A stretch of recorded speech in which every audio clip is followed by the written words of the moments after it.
In this story, a mother faced a moment of disrespect from her son and daughter-in-law. When her son gifted her cleaning supplies instead of a meaningful present, while his wife received a luxurious piece of jewelry, she decided to take unexpected action to teach them a valuable lesson about gratitude and respect. Although the gift from her son wasn't impressive, her next move made them reflect deeply on what truly matters in family relationships and what is more important than material gifts. Share this story if you've ever experienced a moment where a gift or gesture from your family made you reconsider the true values in life.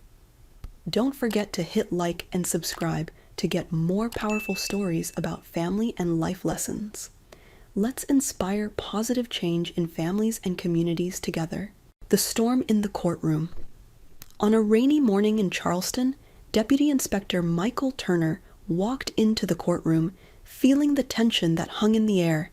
His heart raced as he thought about the battle he was about to face. This morning, a major case was being tried, and no one other than Daniel Grayson, whom he once called a friend, was the defendant in this case. Daniel Grayson, a well-known police officer in the Charleston Police Department, was accused of using excessive force during an arrest, but this case was about more than just this particular incident. The story had spread through the media, and it wasn't just the officers involved. The entire community was watching, their eyes filled with judgment. Michael had decided to stand as a witness in this trial. As someone who had once been close friends with Daniel, he knew this would not be easy, but he couldn't let personal feelings cloud his sense of duty. Facing a former friend wasn't easy, but justice was justice. No matter the cost, he had to do what was right. The courtroom was packed with people. It was a solemn space where every word spoken could alter the fate of an individual. Lawyers, witnesses, and others connected to the case sat in silence, waiting for the trial to begin. And at the center of it all, sitting at the judge's bench, was Judge Lillian Knox. She was a woman of power, respected in legal circles, and perhaps one of the most resolute judges Charleston had ever known. Lillian sat calmly, her cold eyes seemingly able to see through the lies that would surely be spoken in this trial. She had witnessed countless cases involving corruption, crime, and injustice, but something about this case felt different. She sensed an unease in her heart, a fear that this trial could end in a way no one wanted. The bright lights above cast shadows over the faces of those present, the rain outside grew heavier, and the courtroom seemed to be suffocating under the weight of the storm. This was a battle, not just for truth, but for integrity, for the courage to stand up against evil, even when it came from those you trusted. And then, something Michael hadn't expected happened. When he stood to testify, Daniel's gaze didn't meet his as it once had. Instead, there was a cold, defiant look in his eyes.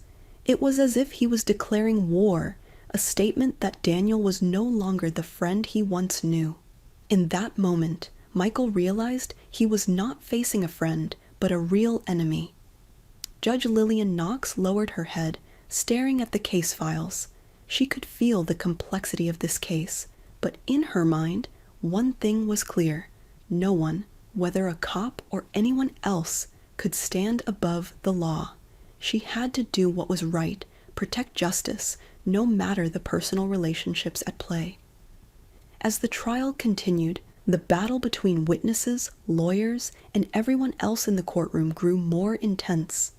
Daniel Grayson was revealing more than anyone could have predicted, exposing secrets he had worked so hard to conceal.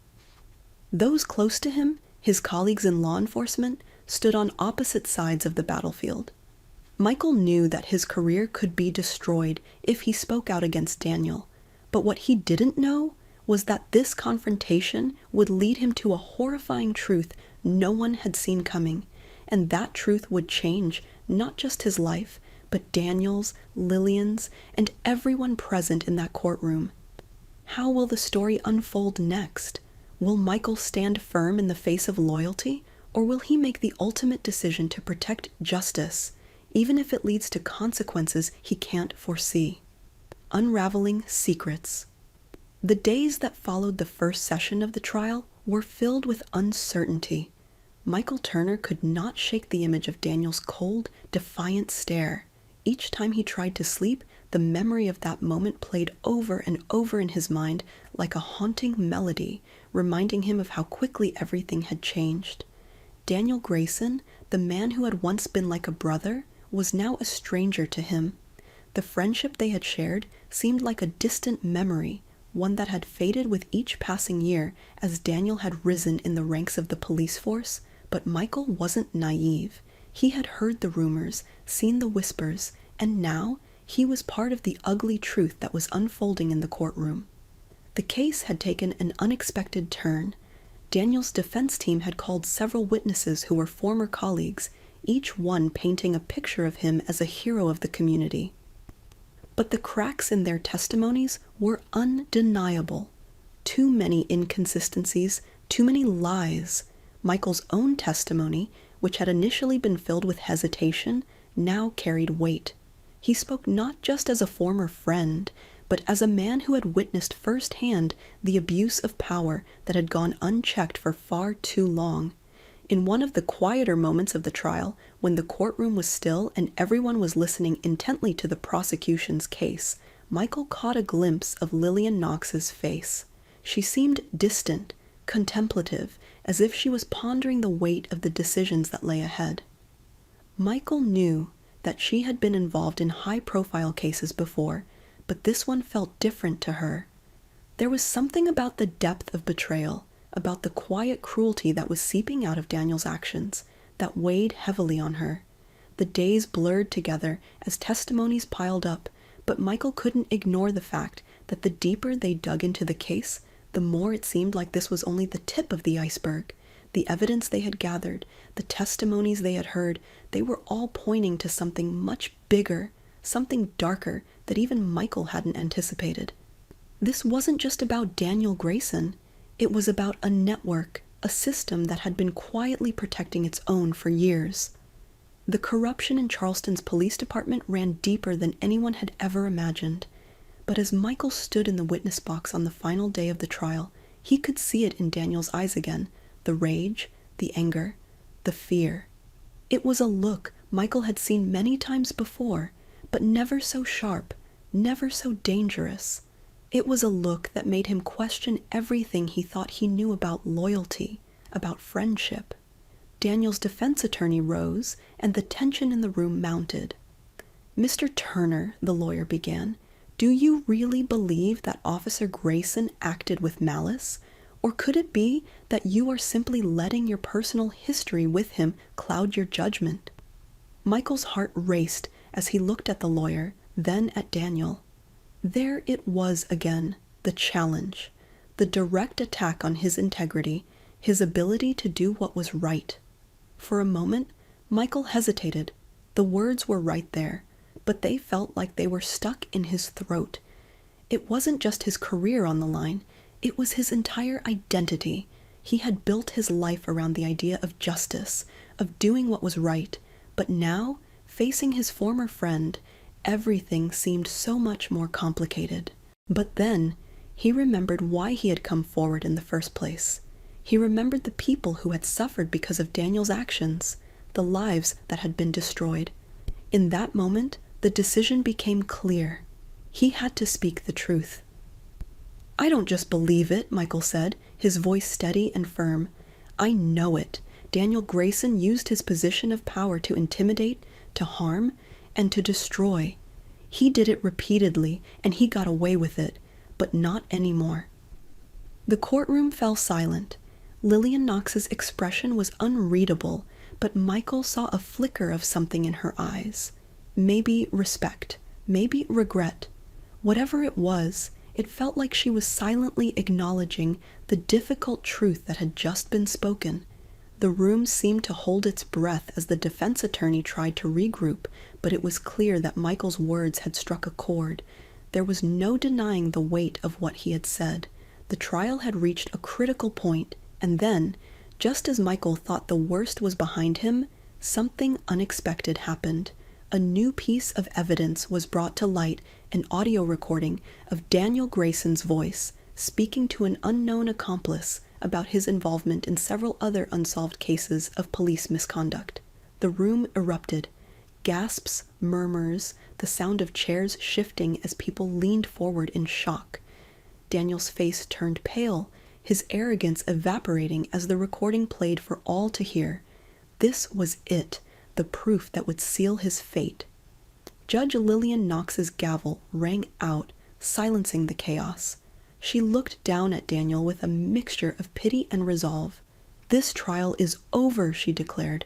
"Officer Grayson, you will answer for your actions."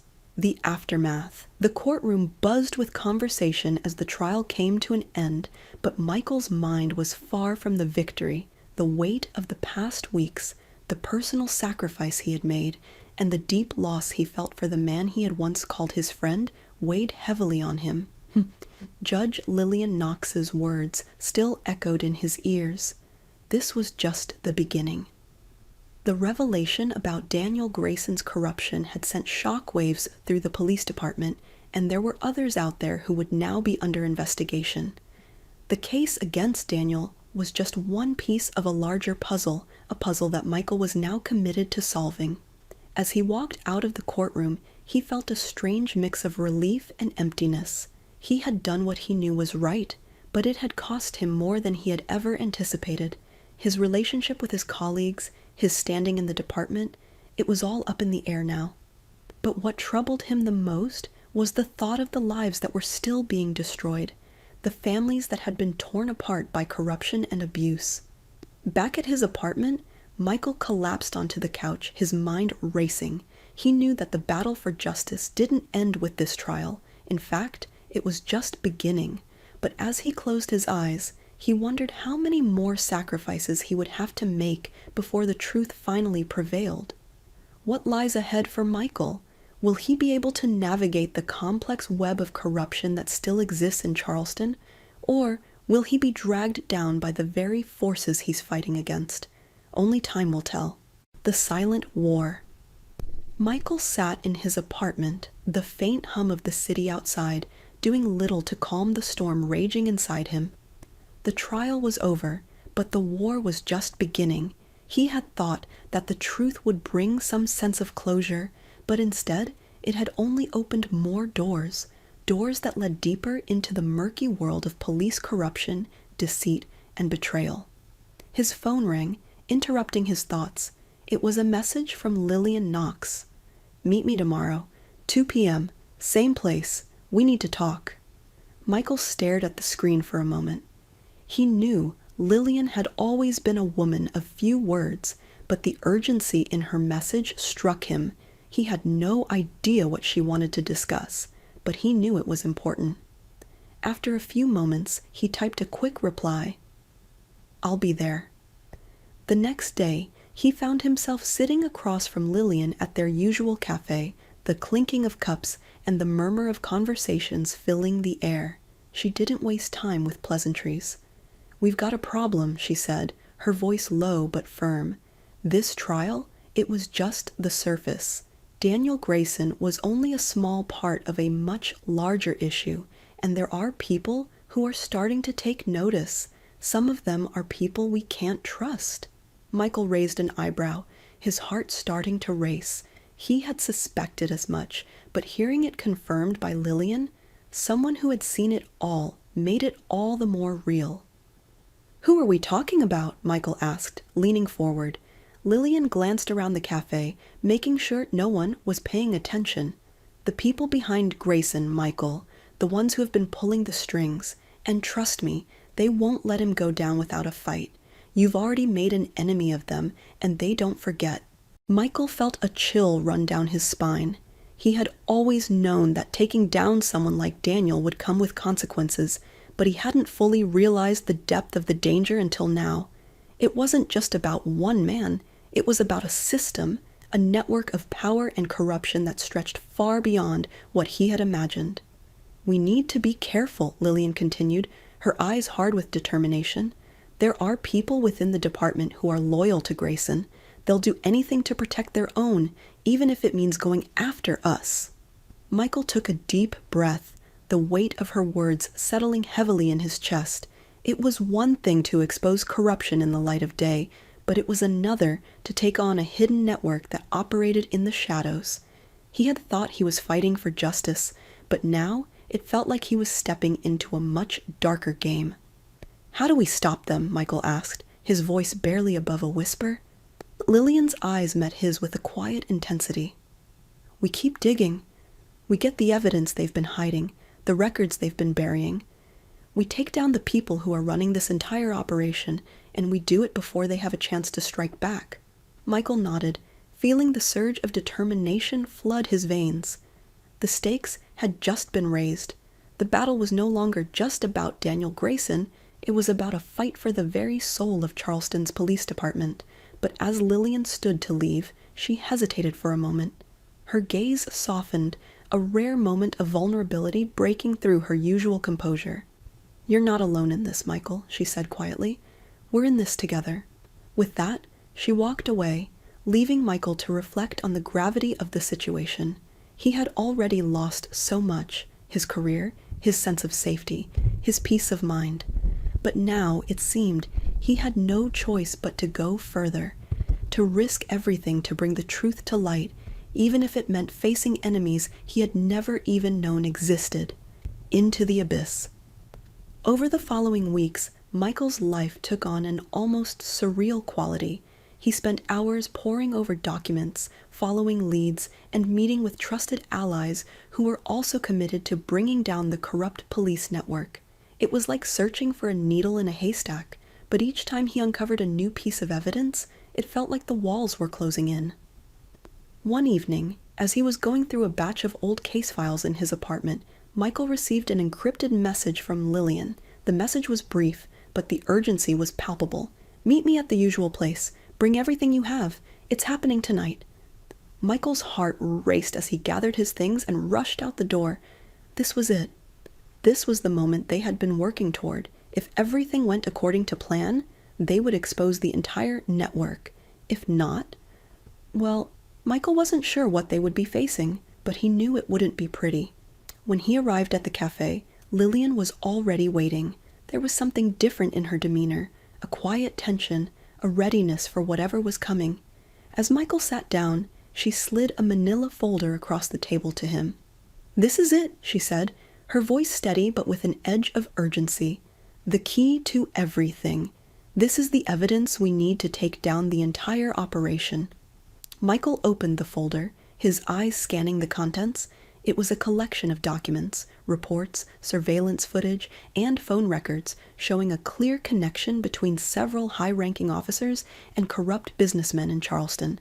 It was enough to implicate them all, enough to bring everything crashing down. Just as Michael was about to say something, his phone buzzed in his pocket. He pulled it out and saw a number he didn't recognize. His pulse quickened as he answered. "Michael Turner," a cold voice asked.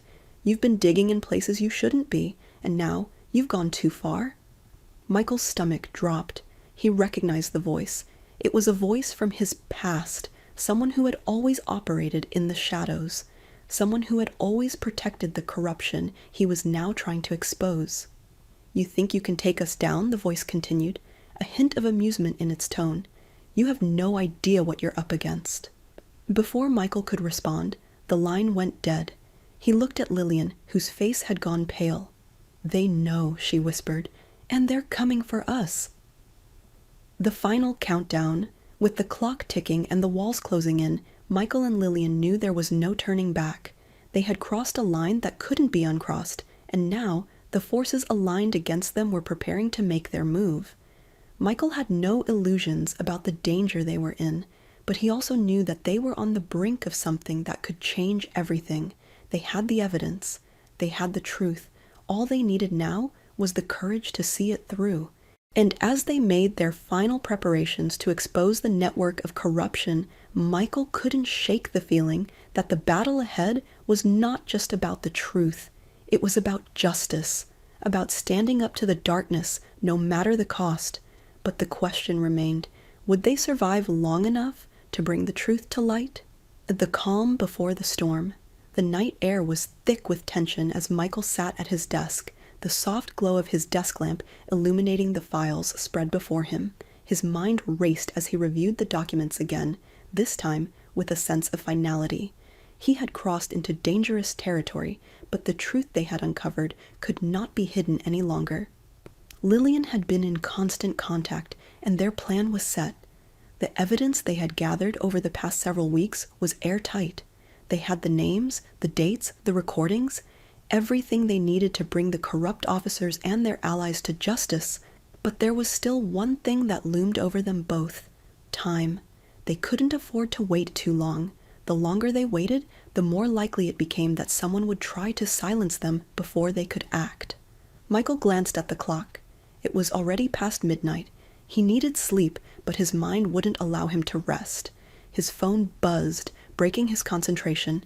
It was another message from Lillian. "It's time. Meet me in 30 minutes at the drop point. Be careful. They're watching." The message was brief, but it carried the weight of everything that had led up to this moment. Michael stood up, gathering the documents, the flash drives, and the phone with the encrypted files they had carefully hidden. His heart thudded in his chest as he locked the door behind him and made his way into the night. The drop. The drop point was an old, abandoned building on the outskirts of Charleston. It was quiet, too quiet, like a place that had been forgotten by time. The city's lights flickered in the distance, but the streets here were empty. Michael parked his car a few blocks away, making sure to keep a low profile. The last thing he wanted was to be seen by anyone who might be watching. As he approached the building, his nerves were on edge.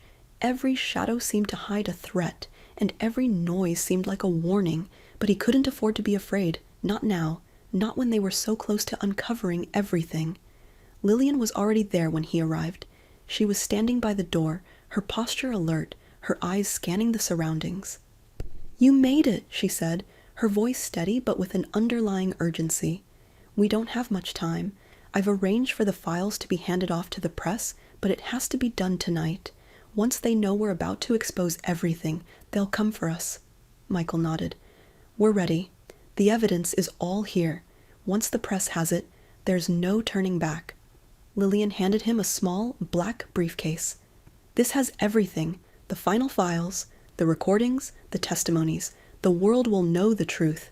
Michael took the case, his fingers tightening around it. This was it. The moment they had worked so hard for. The moment that could change everything for the people of Charleston and the country.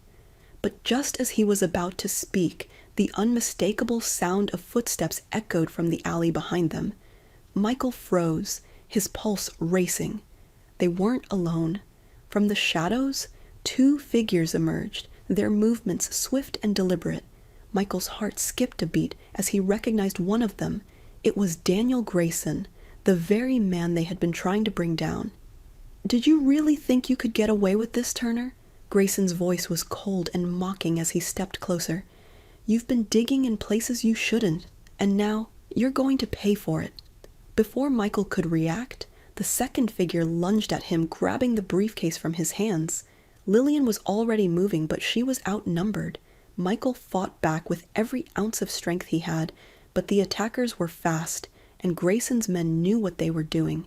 "We should have known you wouldn't go down without a fight," Grayson sneered as he stepped closer, his eyes cold with malice. "But you've already lost, Turner. You don't get to take down the people who run this city." Michael's thoughts raced as the world around him seemed to slow down. He couldn't let Grayson win. He couldn't let all of this be for nothing. But in that moment, as he fought back, he realized that they were no longer just fighting for themselves. They were fighting for everyone who had been wronged by the system. With one final burst of adrenaline, Michael pushed his attacker away and ran toward the door. He heard Lillian's voice behind him, urging him to move faster, but his body felt heavy. His mind was screaming at him to stay focused, but fear gripped his heart. As he reached the door, he looked back at the shadows. Grayson was already gone, his men following closely behind.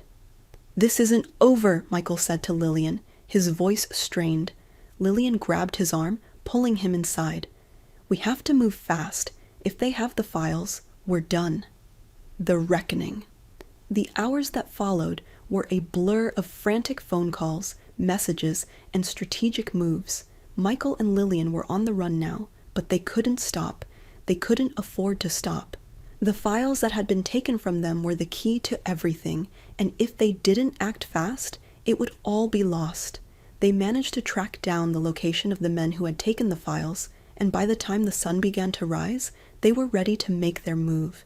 They had a plan, and they had the resources to execute it. But nothing had prepared them for what they would face in the final confrontation. At the hidden warehouse, where the files were being kept, the tension was thick in the air. The place was quiet, too quiet. Michael's instincts screamed at him to be cautious, but they couldn't wait any longer. Lillian motioned for him to follow as they carefully made their way inside. The warehouse was dark, with only the faint light of their flashlights guiding them through the maze of crates and equipment. Then, out of the silence, a voice rang out. "I knew you'd come, Turner," Grayson's voice echoed in the warehouse. "But it's too late. You should have known that." Michael's heart pounded as he looked around, trying to pinpoint Grayson's location, but there was no sign of him, only the cold, empty space that surrounded them, and then, without warning, everything went black. The final stand. When Michael woke up, he found himself in a dimly lit room, his hands bound to a chair. His head throbbed, and his vision blurred, but he knew that the fight wasn't over yet.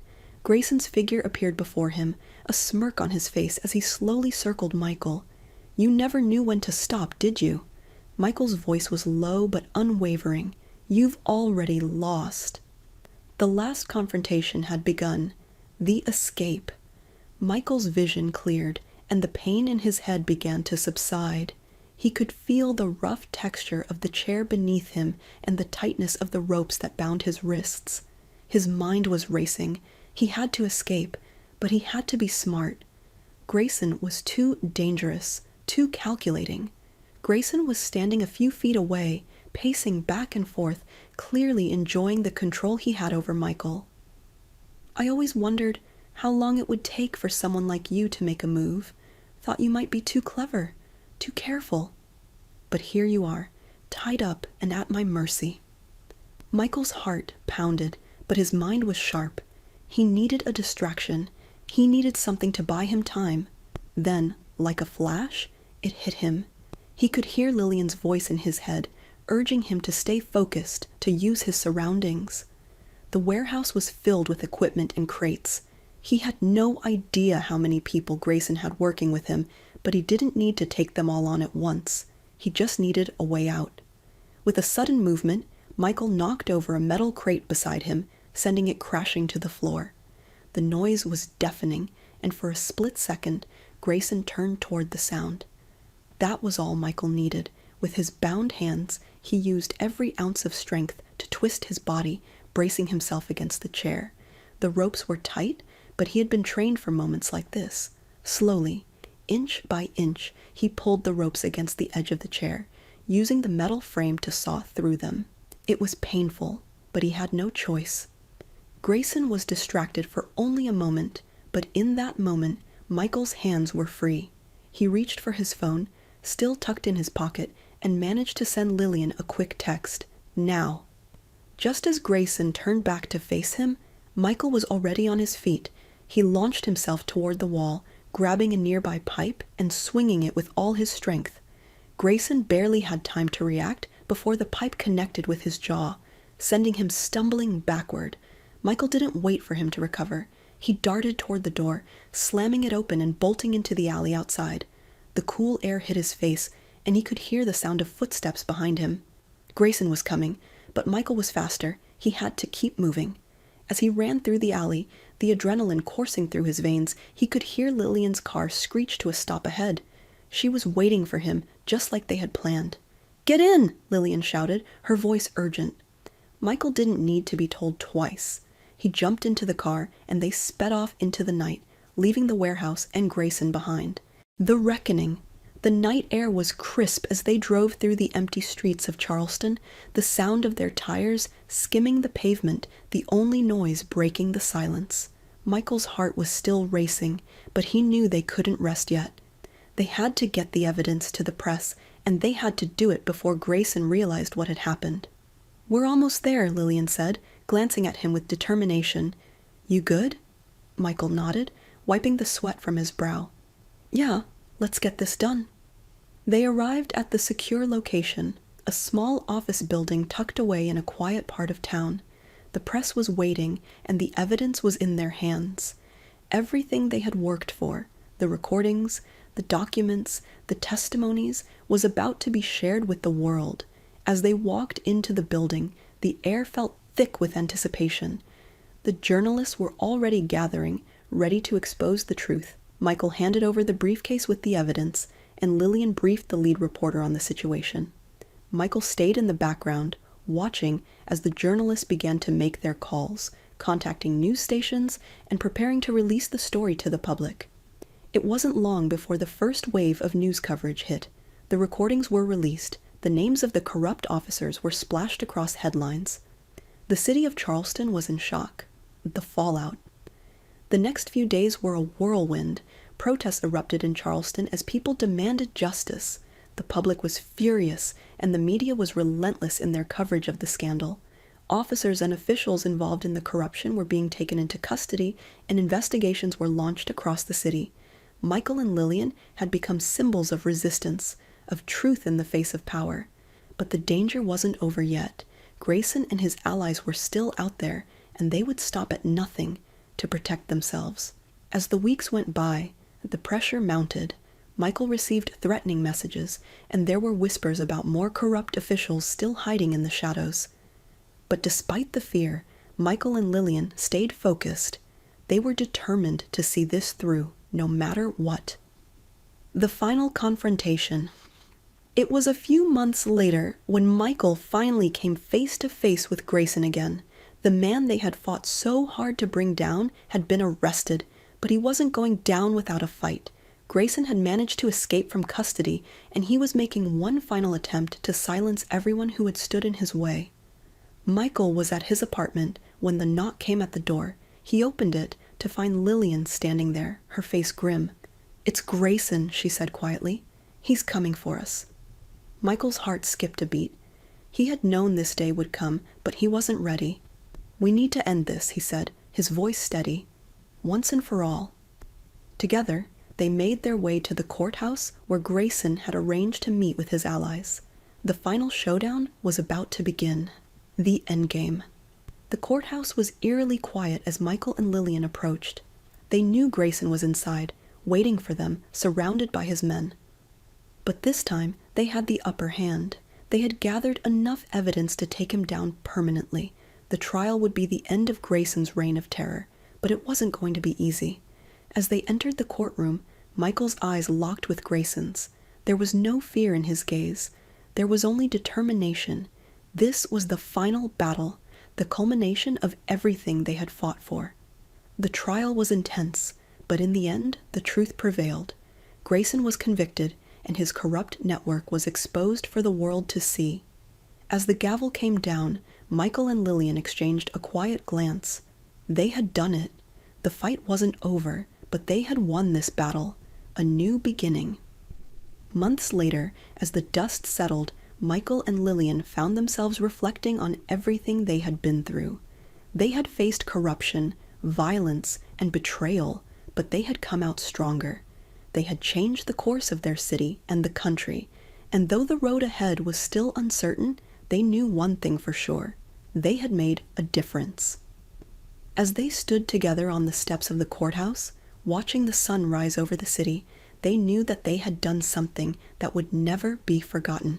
The fight for justice was far from over, but it had only just begun. The aftermath. In the months following Grayson's conviction, the city of Charleston began to breathe a little easier. The corrupt officials, who had long been in control of the system, were either removed from their positions or imprisoned. However, for Michael and Lillian, the battle was far from over. The wounds of the past were still fresh, and they both knew that the true work was just beginning. While the immediate danger of Grayson and his criminal empire had passed, the ripple effect of their actions was just starting to be felt. The fight for systemic reform was gaining traction, but there was a long road ahead. Michael sat in his apartment late one evening, staring out at the city below. He could see the faint glow of streetlights, the flickering of neon signs in the distance. It was peaceful now, but he knew things were changing. They were part of something bigger now. They weren't just two people who had been targeted by the system. They were advocates for justice, for fairness, for the people who had been silenced for far too long. A soft knock on the door interrupted his thoughts. Michael stood and opened it to find Lillian standing there, a file folder in hand. "We've got new intel," she said, her voice steady but tinged with urgency. Michael motioned for her to come in. As she sat at the small dining table, she placed the folder in front of him. "We've been tracking the movements of a few key players connected to Grayson's organization," Lillian continued. "There are still factions out there, operating in the shadows, and we've learned that there's a network of officials that hasn't been fully exposed. We're not done yet." Michael's heart skipped a beat, but he wasn't surprised. In their line of work, there was always more to uncover. This fight was going to be a marathon, not a sprint. "So what's the next step?" he asked, his voice calm but resolute. Lillian looked at him for a long moment, as if weighing the gravity of what she was about to say. "We go after them. It's time to finish what we started. Unveiling the system." As the weeks passed, Michael and Lillian dug deeper into the corruption that had plagued their city for years. The more they uncovered, the more they realized how deep the rot went. It wasn't just about a few bad cops or crooked politicians. It was a system that was broken to its core. Lillian worked tirelessly, tracking down sources, securing documents, and building a case that could finally bring down the rest of the network. Meanwhile, Michael began reaching out to other activists, journalists, and whistleblowers. They couldn't do this alone. They needed to build a coalition, one that would not only expose the truth, but also push for real, lasting change. It was a delicate balance. They had to be careful, strategic, and patient. Every step they took was under the watchful eye of those who had the power to crush them, but they were determined. They knew they couldn't back down now. One evening, as Michael sat at his desk reviewing the case files, Lillian called him. "Michael, we have a lead. A big one." His heart quickened. "What is it?" "We've located the missing documents, the ones we've been searching for all along, the ones that will prove the systemic cover-up, and we know exactly where they are. We can't wait any longer. It's time to go after them." Michael nodded. "Let's do this." The final battle. The night of the operation arrived. Michael, Lillian, and their team of trusted allies were positioned outside the building that housed the crucial evidence they had been chasing for months. The building was secure, heavily guarded, and the stakes couldn't have been higher. "Are you sure about this?" Lillian asked, her voice low yet filled with determination. Michael's expression was unwavering. "We've come this far. There's no turning back now." The team moved with precision, their movements calculated and silent. Every part of the plan had been rehearsed down to the smallest detail. They had no room for error. The only way to expose the full extent of the corruption was to retrieve the evidence, get it into the right hands, and let the public see the truth.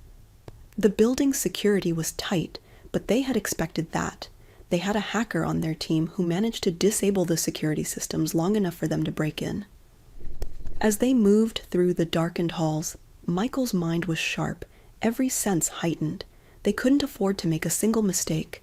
They finally reached the vault. It was protected by a series of complex codes, but Michael had spent hours learning the system. He worked quickly, his fingers flying over the keypad. The lock clicked open, and the door to the vault creaked as it swung open. Inside, piles of documents and hard drives were neatly stacked. These were the final pieces they needed to take down the corrupt officials who had been operating with impunity for so long. As they gathered the evidence, Michael felt a sense of satisfaction, but there was no time for celebration. They had one last hurdle to overcome. The authorities would be alerted as soon as the breach was discovered, and they had to move fast. Exposing the truth. The next few days were a blur. The documents were uploaded to several secure servers, and the media was contacted. The truth about the vast network of corruption spread like wildfire, hitting the news outlets faster than anyone had anticipated. The impact was immediate. Public outrage, protests, and calls for accountability flooded social media and news stations. For Michael and Lillian, the work was far from over. They knew that exposing the truth was just the first step. The real battle would be holding the powerful accountable. But as the media coverage grew, they felt a glimmer of hope. The city was changing. People were starting to believe that justice could prevail. As the days turned into weeks, the investigations continued. High-ranking officials were arrested, trials began, and the corrupt police officers were finally brought to justice. The city of Charleston, once plagued by inequality and fear, was starting to heal. But Michael and Lillian weren't finished yet. They had proven that the system could be challenged, and now they were ready to push for more: police reform, judicial accountability, and a society where the voices of the oppressed could be heard. A new dawn. Years passed, and Charleston slowly transformed. The changes that Michael and Lillian had fought for became part of the fabric of the city. They had stood up against a system that was rigged to keep people down, and they had won. But the work of fighting for justice, for equality, for dignity, never truly ended. Michael and Lillian became symbols of resistance, not because they were perfect, but because they had the courage to stand up when the odds were stacked against them.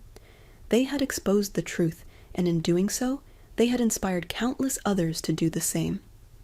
As they stood together on the steps of the courthouse, watching a new generation of activists taking their place, they knew that their fight had sparked something much bigger than they had ever imagined. They had lit a fire for justice, and that fire would continue to burn for years to come. The fight was not over. It was just beginning.